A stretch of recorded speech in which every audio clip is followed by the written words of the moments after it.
आदिवासी समाज को जमीन से बहुत ज़्यादा भावनात्मक जुड़ाव है। कई जगह झारखंड में आंदोलन चल रहा है जहाँ पे नारा दिया गया है, जान देंगे जमीन नहीं देंगे। तो आदिवासियों के लिए जमीन क्यों जरूरी है, क्यों इतना भावनात्मक लगाव है? आदिवासी जमीन से जुड़ा हुआ व्यक्ति है और जमीन ही उनके लिए सब कुछ है, क्योंकि दूसरे जो संसाधन हैं उनसे आदिवासी का कोई रिश्ता नहीं है। तो जमीन जो है, जो प्राकृतिक संसाधन है, जल जंगल जमीन, उनसे उनका नैसर्गिक संबंध है, वो उस मिट्टी से जुड़ा हुआ है। अगर जमीन नहीं है तो आदिवासी नहीं है। गैर आदिवासी समाज जो है कि जमीन को संपत्ति का दर्जा देता है, जबकि आदिवासी समाज जो है कि जमीन को संपत्ति नहीं बोलता है। तो ये दोनों के बीच में ऐसा अंतर क्यों है? जो गैर आदिवासी समाज है, या जिसको हम तथाकथित मुख्य धारा की समाज कहते हैं, वो अर्थ पर आधारित व्यवस्था है और वो पैसे और व्यवसाय के रूप में वो अपना जीवन जीने का उसको वो एक आधार मानते हैं। जबकि आदिवासी प्रकृति और सारी चीज़ों के साथ वो जो उनका जो जीवन है, सहभागिता का जीवन है। तो एक सहभागी तरीके से वो उनके साथ जीवन व्यतीत करते हैं। तो वो उसको एक जीने का जरिया मानते हैं और उसमें सह अस्तित्व है। जहाँ पे प्रकृति है, जल है, जंगल है, तो वो उनको संपत्ति के रूप में नहीं देख सकते हैं। जो भी जीव है तो उसको एक सह अस्तित्व है, जहाँ पे कि सबका एक अपना मूल्य है और सबका अपना एक अस्तित्व है। तो जो आदिवासी जीवन धारा है और जो मेन स्ट्रीम की जीवन धारा है, वो सारे ही चीजों को वो उसका उपभोग के रूप में वो देखती है। और आदिवासी जो है वो सभी चीजों का अस्तित्व, उस अस्तित्व को लेकर के वो अभी भी संघर्ष कर रहे हैं। तो दोनों का जो वैचारिक सोच है, वो दो अलग अलग धुरी है और यही दोनों के बीच संघर्ष है। तो इसीलिए हम कहते हैं कि आदिवासी जो जीवन मूल्य है और गैर आदिवासी का जो जीवन मूल्य है, वो दोनों ही अलग है और दोनों ही क्रैश करता है। और अभी पूरी दुनिया मानती है कि जो आदिवासी आइडियोलॉजी है, उसी से दुनिया को बचाया जा सकता है। आदिवासी समाज के जो आलोचक हैं वो कहते हैं कि आदिवासी समाज में महिलाओं को जमीन पर अधिकार नहीं है। इसको आप कैसे देखते हैं? आदिवासी आलोचक इसलिए ऐसा बोलते हैं क्योंकि वो हो सकता है वो आदिवासी नहीं होंगे, गैर आदिवासी होंगे और वो आदिवासी आइडियोलॉजी और आदिवासी जीवन दर्शन को वो नहीं जानते होंगे कि आदिवासी जो जीवन दर्शन है उसमें व्यक्तिगत संपत्ति का कॉन्सेप्ट ही नहीं है। तो फिर मतलब उस पर क्या मतलब विमर्श किया जाए? अगर इसी मतलब व्यक्तिगत संपत्ति या महिलाओं की संपत्ति पर अगर आप और भी गहराई से अगर जानना चाहते हैं तो एक बड़ा विमर्श खड़ा होगा। देखिए, आदिवासी पुरुष के लिए या आदिवासी महिला के लिए जमीन जो है, आपने पहले ही बताया कि वो उसके लिए संपत्ति नहीं है, जीवन जीने का एक जरिया है। तो हमारे पूर्वजों ने जो जंगल को साफ किया और उसको खेती लायक बनाया और फिर हम उसको बेचते नहीं हैं और हम उसको नेक्स्ट पीढ़ी को हस्तांतरित करते हैं। तो जो जो नई पीढ़ी आती है वो उसको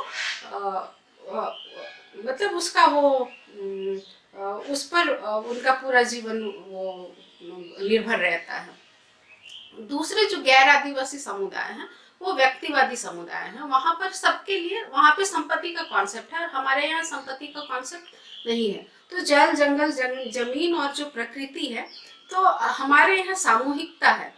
जैसे कि कुड़ुक समुदाय हुए, मुंडा समुदाय हुए, या इस तरह से। तो समुदाय में कोई व्यक्ति नहीं है, कोई अगर एक स्त्री है या पुरुष है, तो जो मेन स्ट्रीम में जो चीजें हैं वहाँ पे वर्ग है और वहाँ पे अलग तरह की हैरार्की है। तो हमारे यहाँ उस तरह से व्यक्ति को अलग भिन्न करके देखा ही नहीं जाता है। और दूसरे लोग कहते हैं कि आदिवासी समुदाय में भी ये भेदभाव है या आदिवासी समुदाय पितृसत्तात्मक समुदाय है। लेकिन जैसे ही आप अगर परिवार के अंदर जाएंगे तो क्या आपको वो पितृसत्तात्मक बोध होता है या वो दिखता है? नहीं दिखता है। अखड़ा में आप देखेंगे कि वो एक साथ नाचते हैं, खेती बाड़ी में एक साथ खेती बाड़ी करते हैं। अगर घर में अनाज का उत्पादन होता है तो वो पूरे परिवार के लिए होता है। उसी तरह से जमीन भी।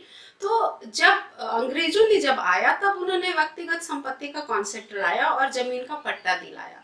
और चूंकि महिलाओं का जब शादी होता है तो वो दूसरे गांव में जाती हैं, तो जमीन का हस्तांतरण नहीं होता है, एक गांव से दूसरे गांव नहीं ले जा सकते हैं। लेकिन महिलाएं जब शादी करके दूसरे गांव जाती हैं तो उसका पति का जो जब संपत्ति होता है उस पर उसका अधिकार होता है। सिर्फ वहां पर आप देखेंगे कि कितने ही परिवार ऐसे हैं जिनका कि जो पट्टा होता है ना, नवीनीकरण होता है, वो नहीं होता है, क्योंकि वो व्यक्तिगत संपत्ति का कॉन्सेप्ट ही नहीं होता। मुंडा समुदाय में देखेंगे कि अगर उसका दादा का नाम बिरसा है तो उसका पोता उसका पोती जो होता है उसका भी बिरसा ही नाम होता है। तो इस तरह से वो जमीन का ये होता है। तो अगर किसी को समझना है आदिवासी संपत्ति और गैर आदिवासी संपत्ति की अवधारणा को, तो इस चीज को समझना पड़ेगा कि आदिवासी में व्यक्तिगत या व्यक्तिवादी सोच है ही नहीं। एक सवाल यह है कि जिस तरह से औद्योगिकरण हो रहा है उस और आदिवासियों का गैरकानूनी तरीके से भी जमीन का हस्तांतरण हो रहा है, इस परिस्थिति में क्योंकि आदिवासी समाज जमीन के बगैर अपना अस्तित्व नहीं देख सकता है, तो आने वाले समय में कैसा आप तस्वीर देखते हैं? क्या आदिवासी समाज अपना अस्तित्व बचा पाएगा, जमीन बचा पाएगा, या जमीन नहीं होगा तो आदिवासी समाज बचेगा क्या? आप देखेंगे पूरे वैश्विक धरातल पर सबसे पहले यूएस का उदाहरण ले लेते हैं, दक्षिण अफ्रीका का उदाहरण लेते हैं और भारत का उदाहरण लेते हैं। तो आप तीनों जगह पे वहां पे आप देखेंगे कि अमेरिका में हुआ कि वहां पे पहले रेड इंडियन थे और वो उनका सामुदायिक जीवन था। जब बाहरी वहां पर गया और उन्होंने बस घर बनाने के लिए अपना जमीन लिया, फिर वहां पे उन्होंने जो अभी इंडिया में आकर के किया, वहां पर भी वही व्यक्तिगत संपत्ति का अवधारणा वहां पे किया। तो और वहां पे रेड इंडियन की हालत क्या है उसको आप देखिए, और इंडिया में अभी जो संघर्ष चल रहा है और जितने भी यहाँ पे बड़े औद्योगिक घराने आए हैं, आप टाटा का उदाहरण देख लिए, टाटा में कितने आदिवासी हैं, अभी गैर आदिवासी सारे भर गए हैं, धनबाद में गैर आदिवासी भर गए हैं, उसी तरह से रांची में भी।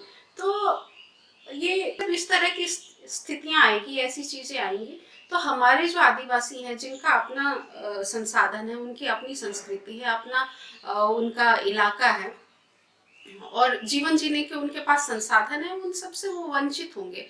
और जो बड़े घराने हैं, जो कॉरपोरेट हैं, उनका अपना पहाड़ होगा, उनकी अपनी नदियां होंगी और हमारा जो चीज है वो हम सारे वो हथिया लेंगे और हम बेदखल होंगे अपनी जमीनों से। तो बिना जमीन का आदिवासी समाज कैसे बचेगा? कैसा आदिवासी समाज अपना जमीन बचाएगा? आदिवासी समाज जो है सामूहिकता में ही वो जमीन बचेगी। आदिवासी जो संस्कृति है व्यक्तिगत तो है नहीं। तो जब तक जो समुदाय है और उसकी जो भाषा है, उसकी संस्कृति है, उसके रीति रिवाज है, उसके रहन सहन है, जंगल है, तब तक वो उनकी संस्कृति बनी रहेगी और आदिवासी भी बचा रहेगा। जहां उसको उससे काटेंगे और व्यक्तिवादी उनको बनाएंगे तो ये सारी चीजें भी विलुप्त होती जाएगी और हम भी मुख्य धारा में कहीं ना कहीं तथाकथित मुख्य धारा में शामिल हो जाएंगे। एक नारा है जो बार बार आंदोलनों में सुनाई देता है कि जल जंगल जमीन हमारा है, ये नारा लोग देते हैं। और जब गांव में मैं जाता हूँ, लोगों से पूछता हूँ कि रायती ज़मीन को छोड़कर बाकी ज़मीन जो है वो किसका है, तो वो कहते हैं कि ये तो परती ज़मीन है, सरकार का है। या फिर जंगल के बारे में मैं पूछता हूँ कि ये जंगल किसका है, तो कहते हैं कि ये वन विभाग का है, ये सरकार का है। तो ये ऐसा द्वंद्व क्यों? एक तरफ नारा दे रहे हैं जल जंगल जमीन हमारा है और दूसरी तरफ कहना है कि ये सरकार का है। ये द्वंद्व क्यों आया, कैसे आया, इस द्वंद्व को कैसे ठीक करेंगे? एक तो है कि जब पूरा जो इलाका था, आप देखेंगे कि जो हमारे पूर्वज थे, सिद्धू कालू थे या बिरसा मुंडा थे या फिर आपके बुद्धू भगत थे, इन्होंने जब अंग्रेज आए, जब उन्होंने देखा कि हमारे चीजों पर ये अवैध तरीके से वो आकर के हमारे संसाधनों को हमसे छीन रहे हैं, सबसे पहले उनसे जंगल लूटा गया, क्योंकि जंगल से उनको इमारती लकड़ी चाहिए थी और सखुआ का जो लकड़ी है वो चाहिए था जहाज बनाने के लिए, रेल की पटरी बनाने के लिए। तो लोगों ने उसका विरोध किया और जैसे ही वो जंगल पर घुसते थे तो ये लोग उनके साथ उनका संघर्ष होता था, उनका सामना करना पड़ता था, क्योंकि जंगल है तो हमारा जीवन है।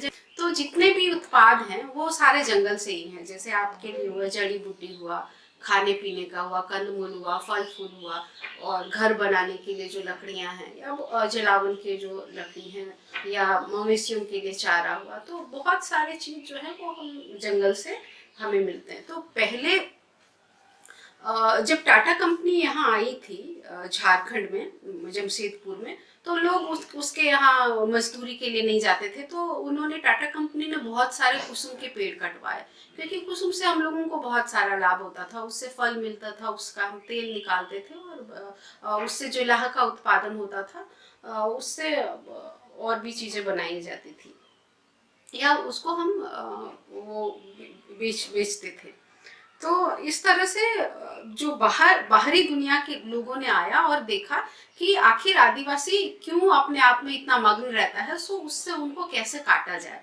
तो सबसे पहले सरकार ने जो जंगल है उसको अपने अधीन किया, और उसमें भी उन्होंने कैटेगराइज किया। जिस जमीन को उन्होंने दोहन किया था उसको आदिवासियों के लिए छोड़ दिया कुछ, ताकि वो उसका चारागाह रहे, और जहाँ उनके पशु आए और खुद भी वो अपने लिए कंदमूल और लकड़ियां ले सके। और बाकी जो सघन जंगल था उन्होंने उसको रिजर्व फॉरेस्ट के रूप में रखा। तो पहले सरकार आई या पहले आदिवासी है, पहले तो ये देखना पड़ेगा।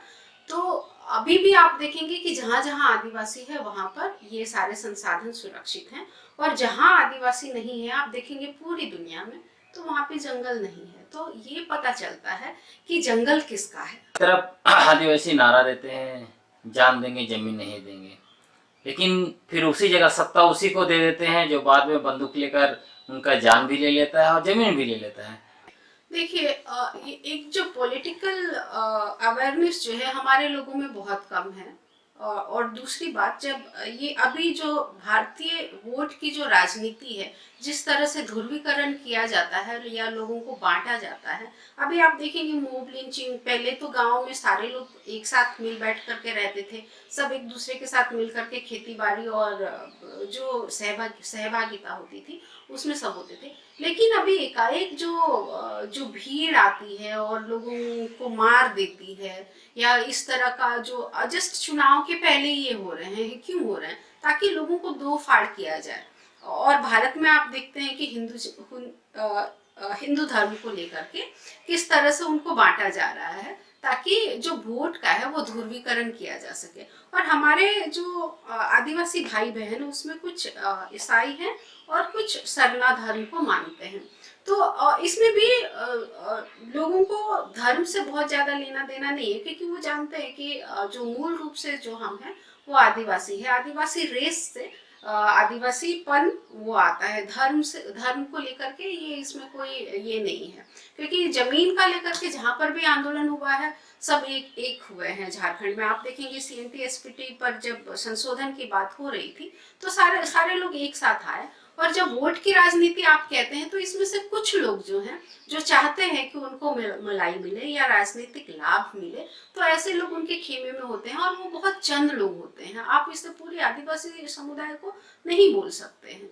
वो चंद लोग होते हैं जो कि अपने फायदे के लिए सब कुछ जानते हुए भी ये उनके साथ खड़े रहते हैं। और एक सवाल यह है कि विस्थापन आंदोलन में या कहा जाए कि जमीन बचाने के आंदोलन में महिलाओं की भूमिका बहुत जबरदस्त झारखंड में दिखाई पड़ती है, लेकिन अभी देखेंगे तो खासकर जो युवा पीढ़ी है वो ज़्यादातर नौकरी ढूंढने, रोजगार ढूंढने, या फिर जो है कि फैशन की दुनिया या आधुनिकता उसमें ज़्यादा व्यस्त है।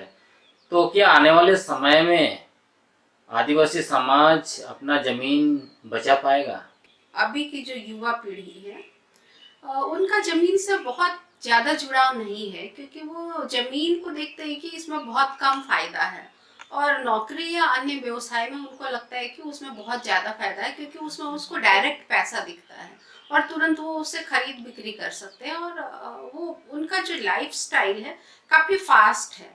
और जो आदिवासी जीवन पद्धति है जो हम हैं वो प्रकृति की लयताल के साथ चलते हैं, मौसम के हिसाब से चलते हैं, वैसे ही खेती बाड़ी होता है। तो उस तरह का हमारा लाइफ स्टाइल है। तो दोनों ही के जो लाइफ स्टाइल हैं दोनों ही में काफी अंतर है। तो इस वजह से भी जो पढ़ लिख करके जो युवा अभी गांव से बाहर निकल रहे हैं, बाहर की जो चकाचौंध है उसमें वो उस तरफ खिंचा जा रहे हैं। लेकिन जो आप देखेंगे कि जो तथाकथित सभ्य समाज का जो लाइफस्टाइल है, या आप देखेंगे कि जो औद्योगिकीकरण जैसे हुआ है, तो उसमें भी बहुत बहुत तरह का जो संघर्ष है, उस संघर्ष में हमारे लोग बहुत ज्यादा उसमें फिट नहीं बैठ रहे हैं और वो वापस गांव की तरफ मुड़ रहे हैं। तो गांव की तरफ से जो पढ़ा लिखा युवा अगर खेती और बाकी चीजों को अगर अपने जीवन का जरिया बनाएगा और उसको अगर फिर हम लेकर के आगे आए, तो निश्चित रूप से हम आगे अच्छा कर सकते हैं।